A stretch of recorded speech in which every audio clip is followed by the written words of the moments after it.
That leads to discussion. Anyone have any, I do have two things to say that I personally reached out to Mr. Duffey very early on, and I have the dates right away when this was brought to my attention. I gave him counsel and the advice from our legal counsel. So he was aware of that, and I suggested that he follow our policy of crowdfunding, and he said he'd take it into consideration. Several days later, it's still up, and I called him one more time and asked, could you please follow our board policies? And thought he didn't need to. So I gave him ample time. I gave him a friendly conversation, so I just wanted to let you know that that happened. And then in turn, the policy states that you need to go through our superintendent prior to establishing a fund, and then that's what I asked him to do, and he didn't, so I'll just leave it at that. Well, I was quite disturbed this afternoon when I received his email, like all of you did, I believe you did, wanting to set up a form for him to receive emails and send emails pertaining to board business, which if we all signed up for it, would be illegal. Well, I don't mean to pick. I wasn't expecting this resolution to be here. I'm glad it's here. I have worked with Zach before he was even elected. I met with him 2 times on what he should, what's expected of a board member. You don't sit on a throne by yourself. You have to be a team player. I sat on this board with people that might not have liked me very well, but I got along with them. And I got my vote just like they had their vote. I don't understand where the disconnect is here. And I've given him all the tutoring I can from my experience, and to no avail. I get an email this afternoon that's I'm dumbfounded from a board member who spent a whole week on the open meeting training on his page to then come out with some illegal way of communicating. I'm not seeing it. That's all I've got. I just would like to say that this is past due. Well, from my mind, Mrs. Niggs, I come to this very hesitantly. You know, it's weird to me that in January, our district would have celebrated, what, like a 75th birthday? And I don't know where in the 75 years of school boards prior to now, this was necessary.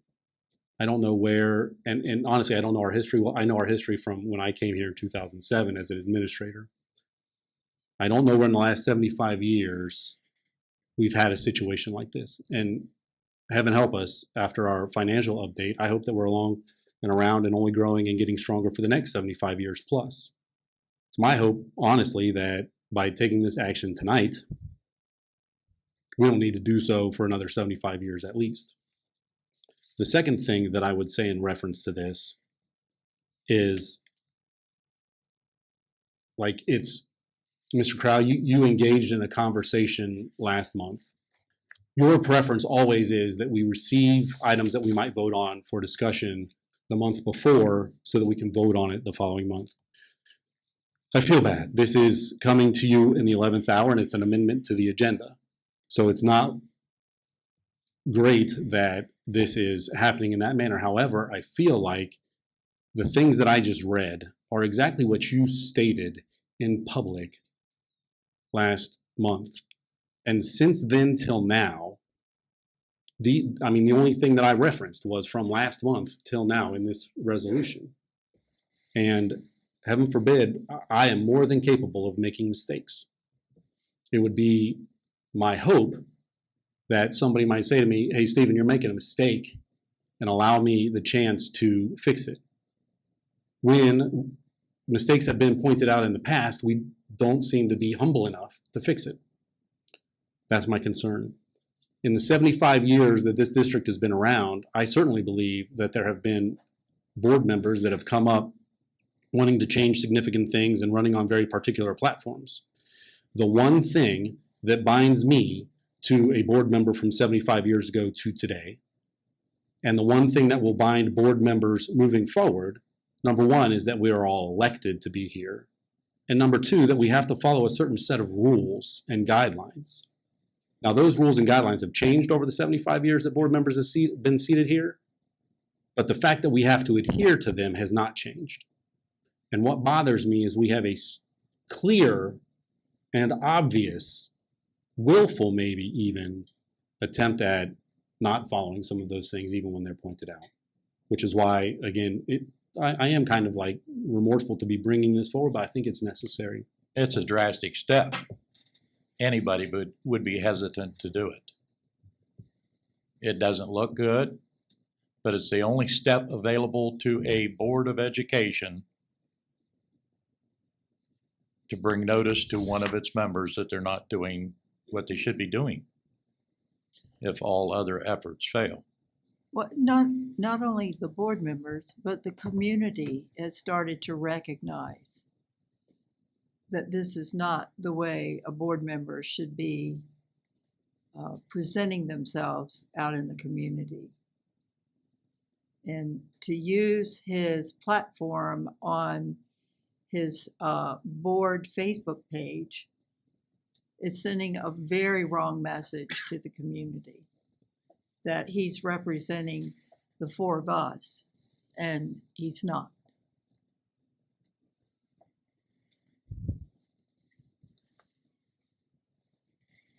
I just want to read, I know this is going to take a moment, but I'm not reading all of our governance protocols, but the governance team, which is us, which consists of school board members, superintendent, treasurer, are all committed to operating the Big Walnut Local School District in a manner that ultimately is the best interest in all of the students of our community.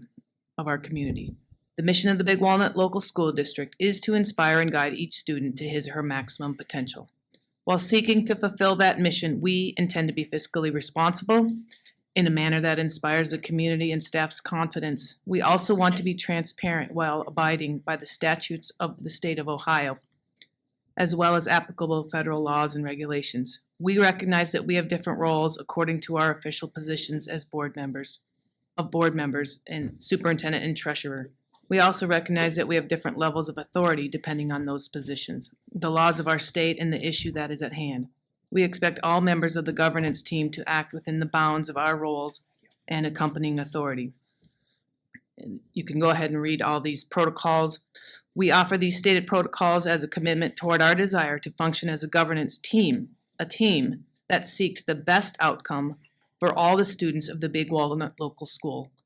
I can say the people that are sitting up here right now, we are a team. We don't always agree on every topic, but we follow the protocol, and Mr. Fujii's taught me we follow the process. If it's a good process, the outcome has been vetted. Mr. Robertson has gone through the work. All of this is going on. I have had so much communication with Ryan, and I want to state that Ryan has done a great job. We trust you. We respect you. We put you in this place, and you have done everything that we've asked you. We might ask you for more, but we have Scott that came in swinging and super appreciative for the knowledge and the personality and the teaching that you've given. So this board just wants, if we're going to take the brunt, we want to take the brunt of this. We want your job. We don't want you to have to stress out. We don't want to have you have to deal with these things. Sadly, some of the things you have to deal with. You had a great week. You had 2 negotiations. You had a lot on your plate, and we're praying for you. We're praying for all of you that you can get through all of this. Does anyone else have anything to say? So we had a motion, Call for a vote. a second, a discussion, and now we'll have a vote. Mr. Gooding? Mrs. Graziosi, Yes. Mrs. Nix, Yes. Mr. Crowl, Yes. Mr. Fujii. Yes.